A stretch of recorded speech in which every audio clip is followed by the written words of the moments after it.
सभी को good evening और हैप्पी साबत।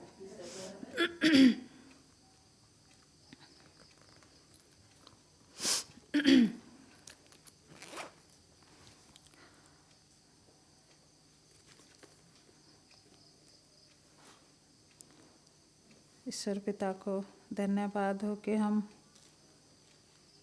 पूरे सप्ताह भर भले चंगे थे और इस सबत के शुरुआत में उनके भवन में उपस्थित हो सकते हैं।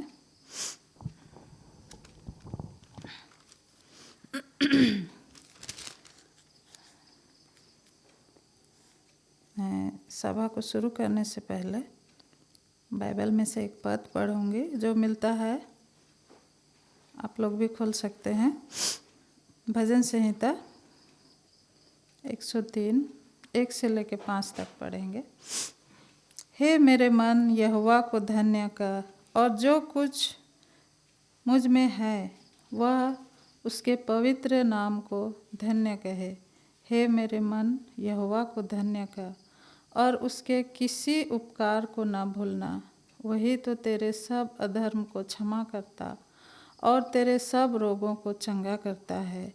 वही तो तेरे प्राण को नष्ट होने से बचा लेता है और तेरे सिर पर करुणा और दया का मुकुट बांधता है। वही तो तेरी लालसा को उत्तम पदार्थों से तृप्त करता है, जिससे तेरी जवानी उकाब के समान नई हो जाती है। ईश्वर इस सुंदर वचन पर आशीष दे। इसी के साथ मैं आप सभी को स्वागत करती हूँ इस वेस्पर मीटिंग में और सबत के शुरुआत में सभी का स्वागत है। धन्यवाद देती हूँ मिसेस डुंगडुंग को सॉन्ग सर्विस में अगुवाई करने के लिए। आइए हम सभा को शुरू करेंगे और सादरी से गाएंगे 8 नंबर का। खुलना हो जाएगा तो सभा खड़े हो जाएगी। 8 नंबर का दुनिया में दुई गो डहर। दुनिया में दुई गो डहर कौन डहर जाबे। दुनिया में दुई गो डहर कौन डहर जाबे। स्वर्ग जाबे कि नरक जाबे। स्वर्ग जाबे कि नरक जाबे। दुनिया में दुई गो स्वामी के सेवा करबे। दुनिया में दुई गो स्वामी के सेवा करबे। कि शैतान सेवा करबे यीशु सेवा करबे कि शैतान सेवा करबे। दुनिया में दुई गो पानी कौन पानी पीबे। दुनिया में दुई गो पानी कौन पानी पीबे। जीवन पानी पीबे कि मृत्यु पानी पीबे। जीवन पानी पीबे कि मृत्यु पानी पीबे। स्वर्ग जाबे होले जीत जीवन पाबे। स्वर्ग जाबे होले अनंत जीवन पाबे। नरक जाबे होले मृत्यु दंड पाबे। नरक जाबे होले मृत्यु दंड पाबे। आइए हम लोग प्रार्थना करेंगे। हे हमारे स्वर्गीय पिता, फिर से हम आपके पास आते हैं। लाखों लाख धन्यवाद देते हैं प्रभु, आपने हमको अभी तक सुरक्षित रखा है और हर एक दुख तकलीफ मुसीबत रोग बीमारी से बचाया है प्रभु। और इस शब्द के शुरुआत में हम आपके भवन में इकट्ठे हो सकते हैं और आपकी आराधना कर सकते हैं। पिता, हमारे बीच में उपस्थित रहिए और हमारे साथ रहिए। आज के दिन जहाँ कहीं भी आपके नाम से एक दो इकट्ठे होके आपकी आराधनाएं कर रहे हैं प्रभु, उनके साथ भी रहिए और उन्हें भी आप आशीष दीजिए। और प्रार्थना करते हैं मंडली के प्रत्येक सदस्यों के लिए। अगर कोई दुख तकलीफ में है, बीमार में है, तो आप उनकी सुधि लीजिए ताकि वो भी चंगे होके आपको धन्यवाद देने सके। इस समय मेरे साथ रहिए। जो कुछ भी मैं आपके वचन में से बोलूँगी, सब कुछ आपके ओर से हो सके। और क्या मांगे प्रभु, हमारे हर एक पाप गुनाहों को क्षमा कीजिए। छोटी सी विनती यीशु मसीह के नाम मांगते हैं, दया करके स्वर्ग में सुन के ग्रहण कीजिए। आमीन।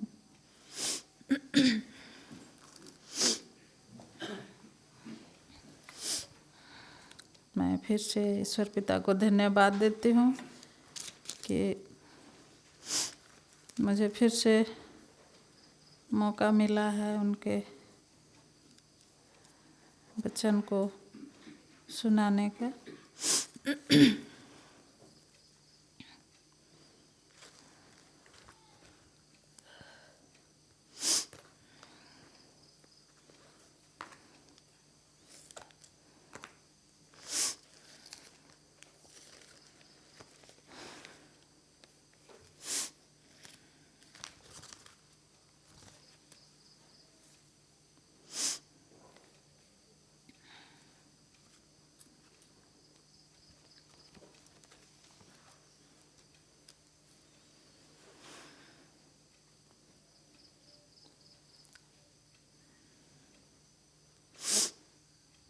यीशु मसीह जब इस दुनिया में थे तो बहुत सी बातें दृष्टांतों में बताया करते थे ताकि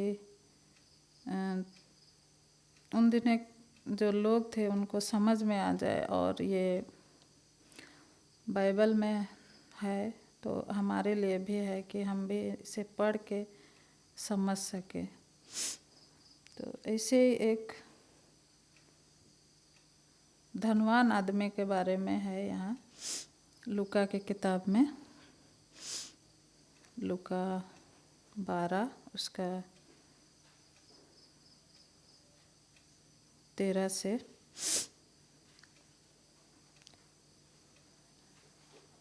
फिर भीड़ में से एक ने उससे कहा, हे गुरु,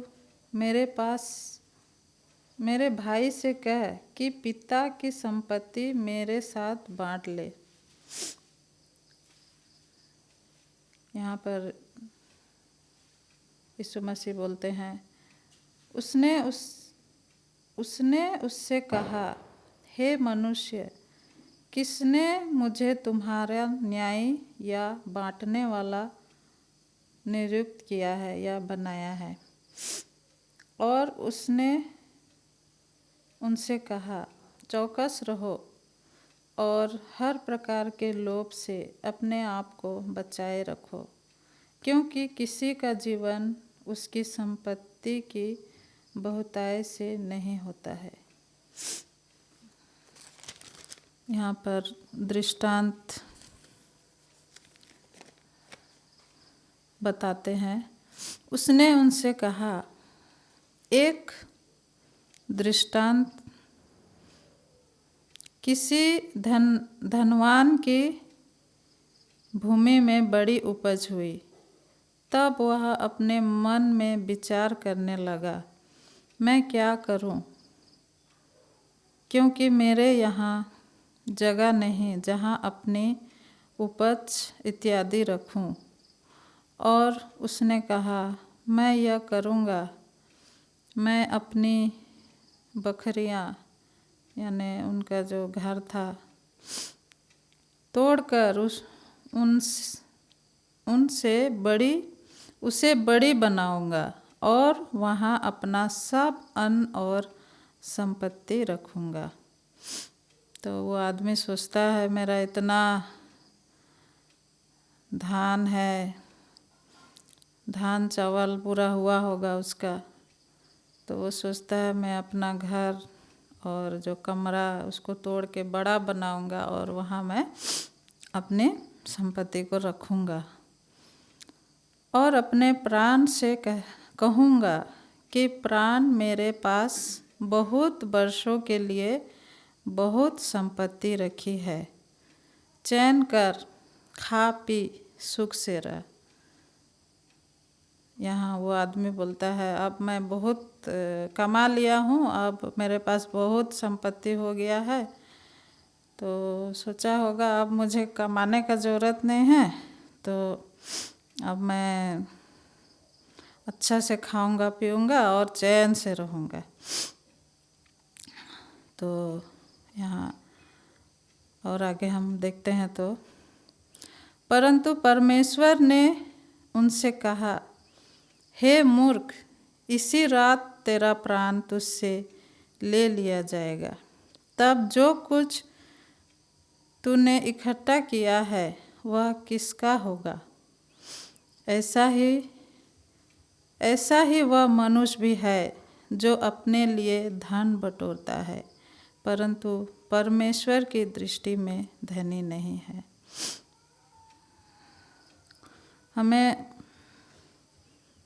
धन का ज़रूरत है, लेकिन हमारे जितना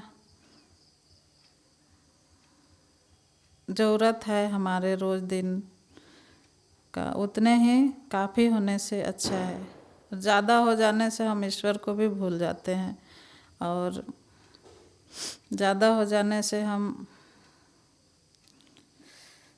आलसी भी हो जाते हैं और नहीं भी कमाएंगे और उसी को खाएंगे तो धन भी कितना दिन रहेगा। तो यहाँ वो मूर्ख आदमी ऐसा सोचता है, तो ईश्वर बोलता है तेरा प्राण तो आज ही इसी रात को ले लिया जाएगा, तो तेरा संपत्ति कौन खाएगा?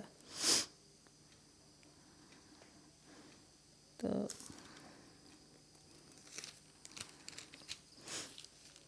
बात तो सच है, जिसका बहुत ज़्यादा धन संपत्ति है वो तो सोचेगा मेरा इतना धन संपत्ति है, अब मुझको क्या ज़रूरत है, मैं आराम से रहूँगा। लेकिन अचानक जब वो मर जाएगा तो उसका संपत्ति क्या होगा? बेकार हो जाएगा। हाँ, उसके अगर कोई रहेंगे तो आगे खाएंगे, अगर कोई नहीं है तो बेकार है वो संपत्ति।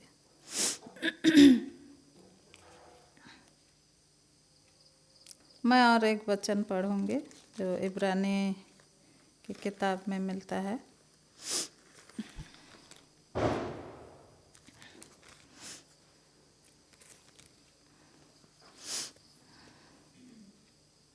जाना माना पद है, हम लोग सबको जानते हैं। इब्रानी 13:5, तुम्हारा स्वभाव लोभ रहित हो और जो तुम्हारे पास है उसी पर संतोष करो, क्योंकि उसने आप ही कहा है मैं तुझे कभी ना छोड़ूंगा और ना कभी त्यागूंगा। ईश्वर पिता हमें कभी नहीं छोड़ेगा।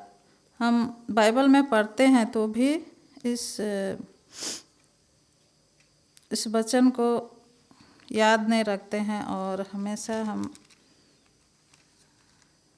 हर एक चीज़ के लिए अपने मन में लोभ करते हैं और ईश्वर के रास्ते से भटक जाते हैं। और ऐसा करके हम अपने आप को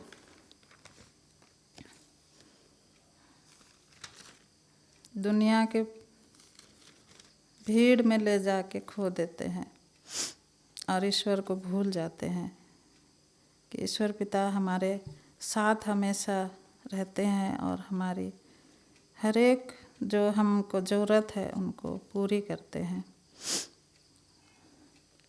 मैं इतने कह के अंत करूँगी। ईश्वर इस वचन पर आशीष दे। आमीन।